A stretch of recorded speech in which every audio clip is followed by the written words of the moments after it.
Hello friends, this video on Sources of Energy Part 8 is brought to you by examfear.com. No more fear from exam.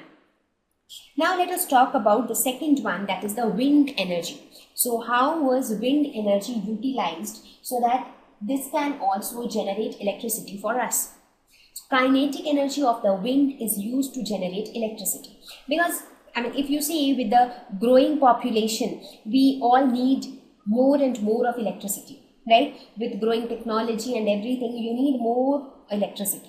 So for that, you need more sources of energy which can generate electricity, because if we solely and wholly depend on the fossil fuels, that is a risk, because as I mentioned, the stock is limited and there might come a day when we are not left with any more fossil fuels.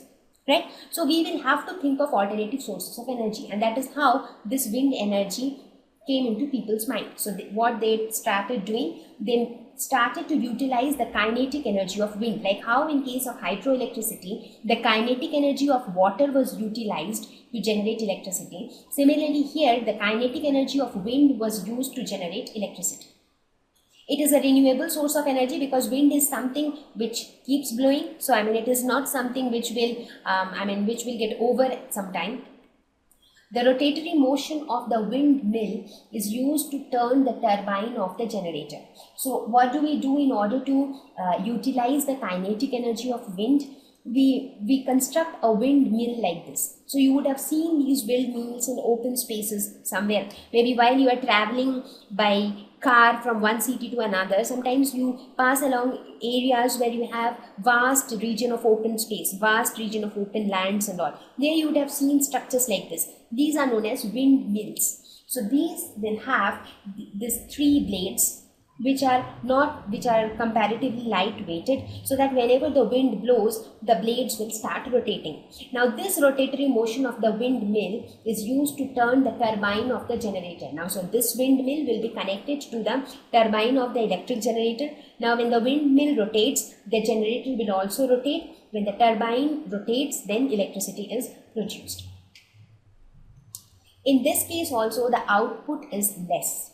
So with one windmill, the amount of energy that is produced, or the amount of electricity that is produced, is very less. It is not very high. So in order to increase the amount of energy that is, or the amount of electricity that is getting produced, if you want to have enough electricity for a small locality, we install many windmills, and the output from each of them is coupled together to get a reasonably higher output. So in order to enhance the output, wind energy farms are created. So what are wind energy farms? It is nothing but multiple windmills together. So you have, instead of one windmill, you construct 10 windmills, so that you get, instead of one output, you get 10 outputs. So those 10 outputs, or the electricity generated by the 10 windmills, are then coupled together. So the net output which you are getting is 10 times, right? So the amount of electricity which we are getting is more. So in order to get a considerable amount of output, wind energy farms are created which has multiple windmills. So now let us look at the advantages and disadvantages associated with wind energy. So when I talk of advantages, it is environment friendly, because there is no, you can see it is like the wind blows and the windmill rotates. That's it. That's the concept behind utilizing wind energy. So there is no scope of causing pollution and all. So it is environment friendly. No recurring expenses involved. So whatever cost is involved, it is involved during construction. While you are constructing the windmill, or while you are constructing or setting up the wind energy farm. Once everything is constructed, your maintenance cost is not much, until and unless something or the other gets damaged or something. So there is not much maintenance cost involved.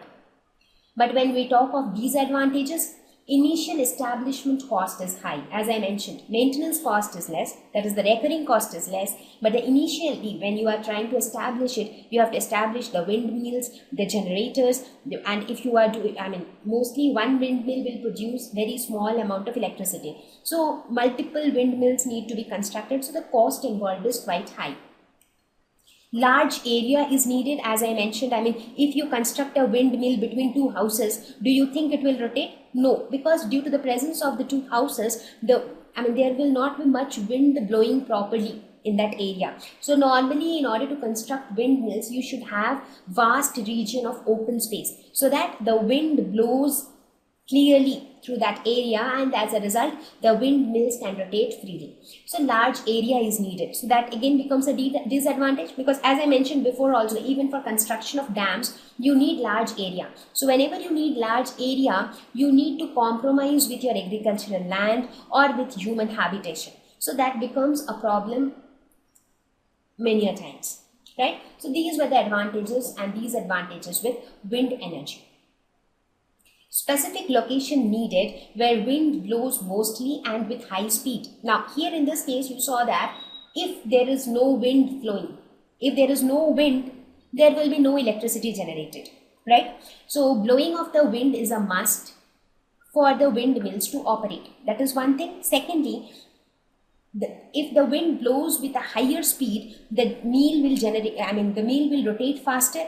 If it rotates faster, it will generate more electricity, right? So that means we will have to find out a location where wind blows mostly and wind blows with higher speed. Because if, as I mentioned before, if you construct a windmill in an area where there is no space for the wind to blow, then there is no point constructing it, because it will not operate actually. So these are some, and now again, if you want a location so specifically where the speed of the wind has to be very high, the wind has to blow so frequently, so again that adds to the disadvantage, right? Because it is not that you can construct it anywhere and everywhere and then harness energy out of it. So these are some of the disadvantages because of which again wind energy could not become a big hit. So wind energy and biomass energy, these were the two things which actually could bring about a lot of improvement as far as pollution was concerned, because pollution, acid rain and greenhouse effect, they become major concerns with the usage of fossil fuels, right? So everybody's concern at that time was to get rid of that part.